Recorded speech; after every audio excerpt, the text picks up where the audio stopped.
بس هسه يا تاكسي ياخذنا للبيت. عوال حتى اذا ماكو تاكسي عندهم ستوته هسه خبر. تفضل عيوني. محتاج غراض للمطبخ. سهله. زوليه صغيره. اي تراك سودات للجهال. ولو اخرتك على الشغل خاف عندك شغل. لا يابا قول يا الله. اريدك تودينا على السوق، انت تعرف اهل المحلات، بلكة تلقى اسعار رخيصه ومناسبه. انت ايش محتاج؟ والله محتاج قلت لك هاي الزوالي الصغار هاي مال بالغرف يخلوها وبالمرات هاي فيها رسم 3D غير عافيه. اي من ادوات مال مطبخ.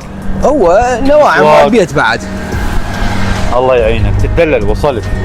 بس انا ردفتهم انت ليش بين فتره وفتره تحول من مكان لمكان؟ همي انا شلت من يم بيت اهلك. ايش اسوي؟ ايجارات غاليه وما اقدر على الايجارات. الله يعينك والله الله يعينك الله يساعدك. يلا راح اوديك المكان مرتب واسعاره مناسبه. يا الله تمام. اي والله رحم الله والديك. كل شيء اللي تحكي بس باوع وشوف اذا عجبك حاجه اخذ ما عجبك. علاوي اذا اسعار غاليه انا ما اقدر عليها. هو هسه دا اقول لك اذا سعره ما عجبك قول لي علاوي انت جبتني المكان غالي. انت وديني للسوق وين جايبني انت؟ شويه صبر.